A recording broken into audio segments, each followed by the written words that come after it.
Character அப்படின்னு சொல்லிட்டு போகிறாங்க. இவங்களுக்கு என் பேரே வாயில் நுழையாதா அப்படின்னு ஜேஜேட்ட கேட்கும்போது நீ பேசாமல் இரு அப்படின்னு சொல்கிறான். அதுக்கப்புறம் வந்து இதில் ஒர்க் பண்ணுறது பார்த்தா இது போஸ்ட் ஆஃபீஸில் ஒர்க் பண்ணுற மாதிரி இருக்குன்னு சொல்கிறான். உடனே டேரன் அதை கேட்டு திரும்பி வந்து என்ன நம்ம புது ஸ்டாஃப்க்கு ஒர்க் பண்ண பிடிக்கல போல அப்படின்னு கேட்கும். ஐயோ அப்பெல்லாம் இல்லை, எனக்கு ரொம்ப பிடிச்சிருக்குன்னு சொல்கிறான். அப்புறம் வந்து ஜேஜே கிட்ட ஒரு நம்பரை கேட்குறான். உடனே வந்து சனேம் அந்த நம்பரை சொல்லவும் உனக்கு எப்படி தெரியும்னு கேட்கும்போது எனக்கு வந்து ஒரு தடவை பார்த்தாலே நம்பர் மைண்டில் இருக்கும். ஓகே ஜேஜே அந்த நம்பர் அனுப்பு அப்படின்னு சொல்லிட்டு போயிடுறான். அப்புறம் வந்து சனேம் கிட்ட கேட்டு ஜேஜே அதை அனுப்புகிறான்.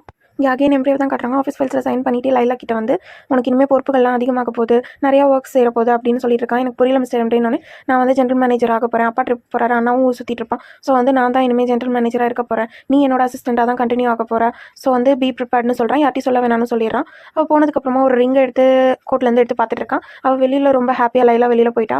அடுத்த சீன்லேயே வந்து ஆசிஸையும் சேனையும் தான் காட்டுறாங்க. சேன் உள்ளே வந்துட்டு அவங்க அப்பா கிட்ட வந்து பேசிகிட்டு இருக்கான்.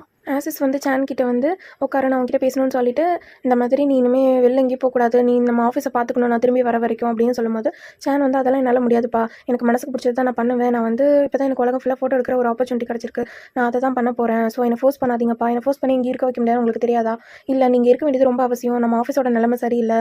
ஆமாம் எனக்கும் தெரியும், ஆனால் என்ன ஆச்சுன்னு கேட்கும்போது நம்ம எம்ரேயோட எக்ஸ் கேர்ள் ஃப்ரெண்ட் வந்து ரொம்ப பிரச்சனை பண்ணுறா, அவள் நம்மளோட கிளைண்ட்ஸ் எல்லாம் திருடிட்டு இருக்கா, ஆனால் அது எப்படின்னு தான் எனக்கும் தெரியல, இங்கே யாரோ அவளுக்கு ஸ்பை இருக்காங்க, அதை நீ தான் கண்டுபிடிக்கணும் பா, அதெல்லாம் எம்ரே பார்த்துக்குவான், எம்ரேன்னு சொல்லாத, எம்ரேவால் அதெல்லாம் பார்க்க முடியாது, எம்ரேக்கு அதை பற்றியெல்லாம் ஒன்றும் தெரியாது, அவனுக்கு ஃபினான்ஸ் பற்றி மட்டும்தான் தெரியும், இதெல்லாம் நீ தான் ஆல்ரெடி பார்த்துட்டு இருந்த பா, அதெல்லாம் பழைய கதை, இங்கே பாரு நீ பார்த்தா தான் கரெக்டாக இருக்கும், உனக்கு தான் அதில் எக்ஸ்பீரியன்ஸ் இருக்குது, நான் திரும்பி வர வரைக்கும் இதெல்லாம் உன்னோட பொறுப்பு, அந்த ஸ்பை யாருன்னு நீ தான் கண்டுபிடிக்கணும், ஸோ வந்து இதை நீ எனக்காக பண்ணணும் அப்படின்னு சொல்லும்போது சரிப்பா நான் நீங்கள் இவ்வளோ தூரம் சொன்னனால அதை பற்றி யோசிக்கிறேன் அப்படின்னு சொல்லிட்டு சேன் வந்து கிளம்புவான். ஆசிஸோட அசிஸ்டன்ட் வந்து கார் வந்துருச்சுன்னு சொல்லுவான். ஆசிஸும் சேனும் கிளம்பிடுறாங்க. அடுத்து லைலாவை தான் காட்டுறாங்க. லைலா ஹாப்பியாக அவங்க அம்மாக்கு ஃபோன் பண்ணி எனக்கு ப்ரொமோஷன் கிடைக்க போதுமான்னு சொல்லிட்டு இருக்கா. சனிமை பற்றி கேட்கும்போது அவளுக்கு வேற ஒரு வேலை கொடுத்தாங்கம்மா, சொதப்பிட்டா, இப்போ வேறு வேலை பார்த்துட்டு இருக்கான்னு சொல்லும்போது சனி முறைச்சிட்டு அம்மாட்டே பேசிட்டு இருக்க, எப்படி என்னை பற்றி கம்ப்ளைண்ட் பண்ணலான்னு கேட்கும்போது நீ பண்ணாதையா சொன்னேன், நீ பண்ணது தானே சொன்னேன்னு, அது ஒன்றும் என் மிஸ்டேக் இல்லை, அந்த கஸ்டமர் பார்க்க திட மாதிரி இருந்ததுக்கு நான் என்ன பண்ண முடியும், அதான் கொஞ்சம் பிரச்சனை ஆயிடுச்சு, நீ ஒழுங்காக வேலை பாருங்க, எனக்குன்னு ஒரு பொசிஷன் இருக்குன்னு சொல்லிட்டு இருப்பா. நான் ஒன்றும் உனக்கு அசிஸ்டன்ட் இல்லை, எனக்கு ரொம்ப டயர்டாக இருக்குது, நான் போய் என் வேலையை பார்க்குறேன், கொஞ்சம் ரெஸ்ட் எடுக்கிறேன்னு சொல்லுவா. இதோட இந்த எபிசோட்